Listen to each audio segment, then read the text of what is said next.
जय हिंद दोस्तों, आपका स्वागत है आपके अपने channel MSF army news and history पर। आज आपको बहुत ही दुख के साथ बताना पड़ रहा है कि राजस्थान के सीकर जिले के रामगढ़ कस्बे के गांव गरंडवा निवासी धर्मेंद्र सिंह शहीद हो गए। शहीद धर्मेंद्र सिंह शेखावत लगभग 12 साल पहले भारतीय सेना में भर्ती हुए थे। भर्ती होने के बाद अपनी ट्रेनिंग पूरी करके बटालियन में सही सलामत ड्यूटी कर रहे थे। कुछ समय पहले ही वो अपनी यूनिट से 10 राष्ट्रीय राइफल बटालियन डोडा में पोस्टिंग गए थे, जहां पर वो अभी अपनी ड्यूटी कर रहे थे। शहीद धर्मेंद्र सिंह शेखावत के परिवार में उनके पिता का देहांत पहले ही हो चुका है। उनकी माता गृहिणी है और 5 भाई बहनों में वो सबसे छोटे थे।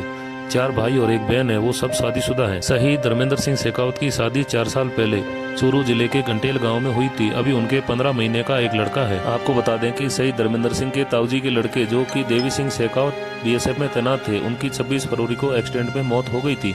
जिसके बाद धर्मेंद्र सिंह छुट्टी लेकर 28 फरवरी को गांव में आए थे। 2 मार्च को अपने ससुराल चूरू जिले के घंटेल गांव में अपने ताऊ ससुर की शोक सभा में शामिल होकर वापस लौट रहे थे।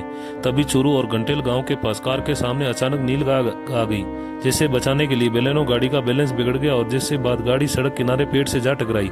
इसके बाद गंभीर घायल धर्मेंद्र सिंह को जिला अस्पताल चूरू रेफर कर दिया गया, जहां पर इलाज के दौरान उन्होंने दम तोड़ दिया और देश के लिए शहीद हो गए। जैसे ही परिजनों को धर्मेंद्र सिंह शेखावत के शहीद होने की सूचना मिली तो पूरे परिवार में मातम छा गया और पूरे गांव में शोक की लहर दौड़ पड़ी। पोस्टमार्टम हो जाने के बाद पार्थिव देह शरीर को फूलों से सजे सैन्य वाहन से उनके पैतृक गांव गंडरवा लाया गया। जैसे ही पार्थिव देह शरीर उनके पैतृक गांव में पहुंचा तो आसपास से गांव से लोगों की भीड़ उमड़ पड़ी। पार्थिव देह शरीर घर पे पहुंचने के बाद अंतिम दर्शन के लिए आंगन में रखा गया। अंतिम दर्शन के दौरान पत्नी और मां का देख देख कर बेहोश हो रही थी और 15 महीने का बेटा तो सिर्फ रो रहा था, वो समझ नहीं पा रहा था घर में हो क्या रहा है। अंतिम दर्शन हो जाने के बाद पार्थिव देह शरीर को मोक्षधाम ले जाया गया, जहां पर गांव के युवाओं ने तिरंगा यात्रा निकालकर पार्थिव देह शरीर को मोक्षधाम तक पहुंचाया। मोक्षधाम पर पहुंचने के बाद जिस तिरंगे में लिपट कर आए थे वो तिरंगा उनके भाई को सौंपा गया और सैन्य टुकड़ी द्वारा गार्ड ऑफ ऑनर देकर सैन्य सम्मान के साथ अंतिम संस्कार किया गया। हम सैल्यूट करते हैं, नमन करते हैं देश के ऐसे वीर जवान को जो देश की रक्षा करते करते अपने प्राण न्यौछावर कर देते हैं। जय हिंद।